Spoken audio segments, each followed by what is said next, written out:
James never expected his stern, professional boss to stumble into his life outside of work, much less make a demand that would change everything.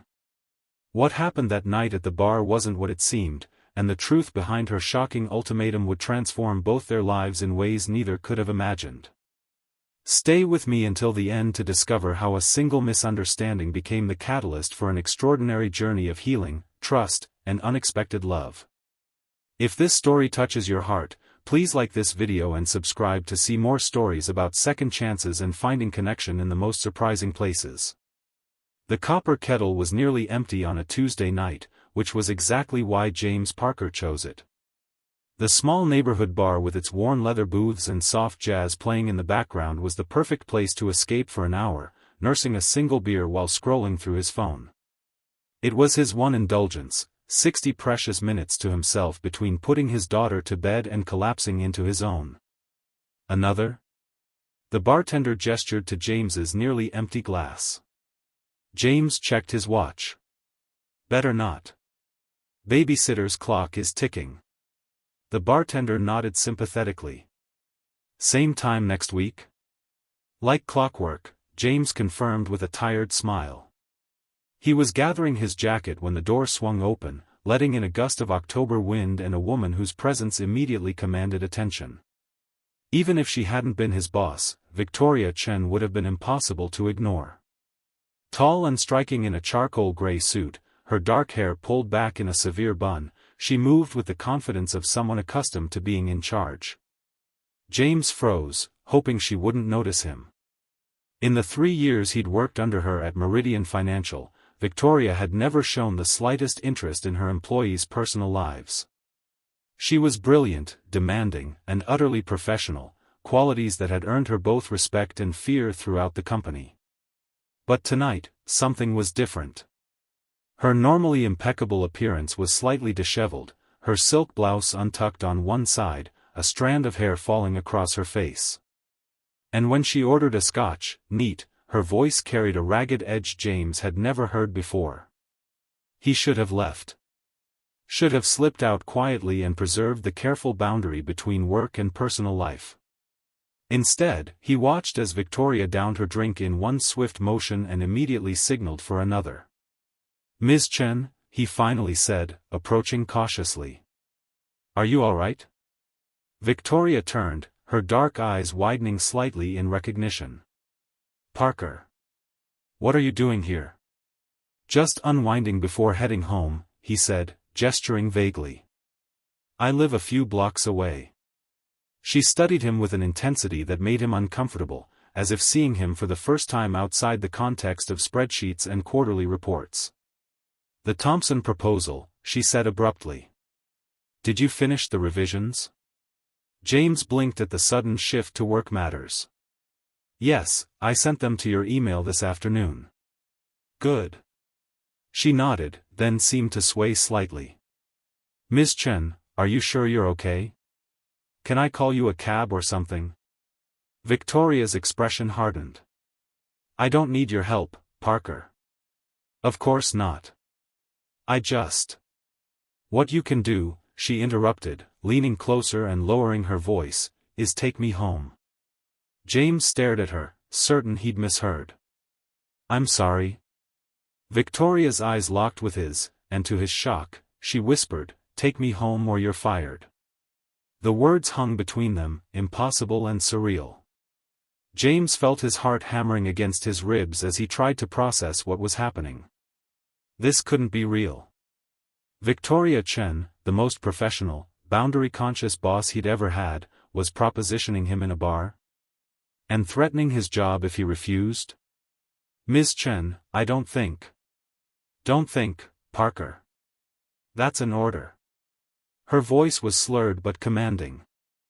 James ran a hand through his hair, panic rising in his chest. He couldn't lose this job. As a single father with a 6-year-old daughter, he depended on the steady income and flexible hours that Meridian provided. But what Victoria was suggesting was completely inappropriate, not to mention potentially illegal. "I have a babysitter waiting," he said carefully. "I need to get home to my daughter." Something flickered across Victoria's face, surprise, perhaps, or confusion. Then her expression hardened again. Fine. We'll go to your place. That's not what I meant, James protested, but Victoria was already standing, gathering her purse with unsteady hands. I'm not asking, Parker. The bartender shot James a concerned look. Everything okay over there? James hesitated, torn between his responsibility to his boss and his instinct that something was very wrong with this situation. Victoria Chen was many things, demanding, exacting, sometimes ruthless in business, but she had never been unprofessional in this way. Ms. Chen, he said quietly, you've had a lot to drink. Let me call you a car service. Victoria's eyes flashed. Are you refusing a direct order? I'm suggesting an alternative that won't result in either of us regretting our choices tomorrow. For a moment, they stared at each other, tension crackling between them. Then, to James's surprise, Victoria's composure cracked. Her shoulders slumped, and she pressed a hand to her forehead. I can't go home, she whispered, so softly he almost didn't hear it. The vulnerability in her voice caught him off guard. This wasn't about him at all, he realized. Something was wrong, something serious enough to drive Victoria Chen, the most controlled person he knew, to drink alone in a bar on a Tuesday night. Okay, he said gently. Let me make a call, and then we can figure this out. He stepped away to call his babysitter, explaining he'd be later than planned and offering to pay extra for the extended hours. When he returned, Victoria was staring into her empty glass, looking smaller somehow without her usual commanding presence. My car's outside, he said. I can drive you wherever you need to go. Victoria nodded without looking up. Thank you. The drive was silent and tense. Victoria sat rigidly in the passenger seat, staring out the window as city lights blurred past. James kept his eyes on the road, mind racing with questions he didn't dare ask. What had happened to break Victoria Chen's legendary composure? And why had she chosen him, of all people, to witness it? Turn here, she finally said, pointing to an upscale apartment building downtown. James pulled up to the entrance, expecting her to get out immediately. Instead, she sat motionless, hands clenched in her lap. Miss Chen? Victoria, she corrected quietly. After tonight, I think you've earned the right to use my first name. Victoria, he amended. We're here. She nodded but made no move to leave. There's someone waiting in my apartment. Someone I don't want to see. Understanding dawned slowly. Is that why you were at the bar? You're avoiding going home? Yes. The single word seemed to cost her considerable effort. Is it, are you in danger? James asked carefully. Victoria laughed, a harsh sound without humor. Not physically. Just. I can't face him tonight. Not like this. Him? My ex-husband. She turned to look at James directly. The divorce was finalized today. He's supposed to be collecting the last of his things, but knowing Richard, he's waiting to have one final argument. One last chance to tell me how I've ruined everything. James absorbed this information slowly. In 3 years, he'd never heard Victoria mention a husband, much less a divorce. She kept her personal life completely separate from work, a boundary he'd always respected and emulated. I'm sorry, he said, because it seemed like the only appropriate response. Victoria shrugged, a gesture so casual it seemed out of place on her. Don't be. The marriage was over long before the papers were signed. I can't deal with Richard's dramatics tonight. Hence the bar. And the scotch. Hence the bar, she agreed. And my completely inappropriate behavior toward you. For which I apologize. James shifted uncomfortably. About what you said. I wasn't actually going to fire you, Victoria interrupted, looking embarrassed.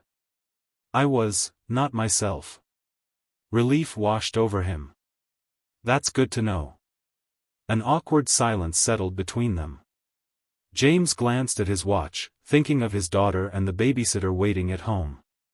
Do you have somewhere else you can go? He asked. A friend's place, maybe? Victoria's expression closed off again. I'll get a hotel room. You can go. But as she reached for the door handle, James found himself saying, wait. She paused, looking back at him with a raised eyebrow. I have a spare room, he heard himself offering. It's nothing fancy, but you're welcome to it for the night. Until your ex clears out. Victoria stared at him, clearly surprised by the offer. That's kind of you, but completely unnecessary. It's late, you've had a rough day, and hotels are expensive, James said practically. Plus, I'd feel better knowing you're okay. For a long moment, Victoria seemed to be weighing her options. Then, with a slight nod, she settled back into the seat. If you're sure it's not an imposition. It's not, James assured her, though he wasn't entirely convinced of that himself. What would his daughter think of a stranger in their home? What would his co-workers think if they knew the formidable Victoria Chen had spent the night at his apartment? But as he pulled away from the curb, he pushed those concerns aside. Sometimes being a decent human being meant making complicated choices. James's apartment was exactly what Victoria might have expected, had she ever thought about where he lived, which she hadn't. Modest but neat, with furniture that prioritized function over style and walls decorated with his daughter's artwork. It was the home of someone practical, responsible, and utterly devoted to his child. It's not much, James said apologetically as he led her inside, but it's home. Victoria nodded, suddenly feeling out of place in her expensive suit and heels. It's lovely. A young woman appeared from down the hall, the babysitter, Victoria presumed. She looked surprised to see James with company. Everything okay with Lily? James asked her. Sound asleep, the sitter confirmed. We read 3 stories and she conked out halfway through the 3rd one. James smiled, his entire demeanor softening at the mention of his daughter. Thanks, Megan. I appreciate you staying late. After paying the sitter and seeing her out, James turned back to Victoria with an awkward expression. So, the spare room is this way. It's really just an office with a futon, but it's comfortable enough for one night. Victoria followed him down a short hallway, past a child's bedroom where she glimpsed a small figure sleeping beneath a canopy of glow-in-the-dark stars. The sight stirred something unexpected in her chest, a pang of something like longing, quickly suppressed. The spare room was small but tidy, with a desk pushed against one wall and a futon sofa that had been partially opened into a bed. Bookshelves lined another wall, filled with a mix of business texts and children's literature. I'll get you some clean sheets and a towel, James said. Bathrooms across the hall. Help yourself to anything in the kitchen if you're hungry. Victoria nodded, suddenly exhausted now that the adrenaline and alcohol were wearing off. Thank you, James. This is very kind of you. He paused in the doorway, looking slightly startled at her use of his first name. It's no problem. Anyone would do the same. But they both knew that wasn't true. Most employees would have called her a car service and washed their hands of the situation. Most wouldn't have invited their boss, especially one with Victoria's reputation for being demanding and difficult, into their home. After James left to get the bedding, Victoria sank onto the edge of the futon, burying her face in her hands. What had she been thinking? First getting drunk in a public place, then practically accosting an employee, and now imposing on his hospitality? This wasn't like her. She prided herself on control, on never showing weakness or vulnerability, especially to those who worked under her. The divorce had shaken her more than she wanted to admit. Not because she still loved Richard, that feeling had died years ago, but because it represented another failure in a life that was supposed to be perfect. Harvard MBA, youngest partner at her previous firm, now CFO at Meridian, Victoria had achieved everything she'd set out to do professionally. But personally? A failed marriage, no children, and a social circle that consisted mainly of business contacts. At 41, she sometimes wondered if she'd made the right choices. James returned with an armful of linens and a spare toothbrush still in its packaging. It's not the Ritz, but it should do for one night. It's perfect, Victoria said, meaning it. I appreciate this more than you know. James nodded, looking uncomfortable again. Well, good night then. I'm just down the hall if you need anything. After he left, Victoria made up the futon with the clean sheets, changed into a t-shirt James had lent her, oversized on her despite her height, and lay down in the darkness. From somewhere in the apartment, she heard the soft sounds of James moving around, water running, a door closing quietly. It had been years since she'd slept in someone else's home. Years since she'd allowed herself to be vulnerable enough to need help. The realization was both humbling and strangely comforting. Despite her racing thoughts, exhaustion soon pulled her under into a dreamless sleep. Victoria woke to sunlight streaming through unfamiliar blinds and the sound of childish laughter somewhere nearby. For a moment, she was disoriented, the events of the previous night hazy in her memory. Then it all came rushing back, the bar, James, her embarrassing behavior. She groaned, covering her face with her hands. How was she supposed to face him now? How could she possibly maintain her professional authority after he'd seen her at her lowest? The smell of coffee drew her from the room eventually. After using the bathroom to make herself as presentable as possible, washing her face, finger-combing her hair, and straightening her rumpled clothes from yesterday, she followed the aroma to the kitchen. James stood at the stove, flipping pancakes while a small girl with dark pigtails sat at the table, coloring intently. They both looked up when Victoria entered. "Good morning," James said, his tone carefully neutral. "Coffee?" "Please," Victoria managed, her voice rough with sleep and lingering embarrassment. The little girl, Lily, Victoria remembered, stared at her with undisguised curiosity. "Who are you?" she asked bluntly. "Lily," James admonished gently, "remember what we talked about? This is Ms. Chen. She works with Daddy and needed a place to stay last night." "Like a sleepover?" Lily asked, brightening. "Something like that," James agreed, setting a mug of coffee in front of Victoria. "Milk and sugar are on the table." Victoria added a splash of milk to her coffee, acutely aware of Lily's continued scrutiny. Children made her nervous, they were unpredictable and honest in ways adults rarely were. "Do you like pancakes?" Lily asked, still watching her. "I do," Victoria answered carefully. "Daddy makes the best pancakes. He puts chocolate chips in mine but not in his because he's boring." Despite herself, Victoria smiled. "That does sound boring." James shot her an amused glance over his shoulder. "Some of us prefer not to start the day with a sugar rush." "Boring," Lily repeated with the absolute conviction of a 6-year-old. The domesticity of the scene was surreal. Victoria Chen, known throughout Meridian Financial for her cutthroat business tactics and exacting standards, sitting at a tiny kitchen table while her subordinate made breakfast and his daughter colored pictures of what appeared to be unicorns with jet packs. "I should go," Victoria said, rising abruptly. "I've imposed enough." James turned from the stove, spatula in hand. "You haven't even had breakfast yet." "I'm not hungry." "You should eat," he insisted.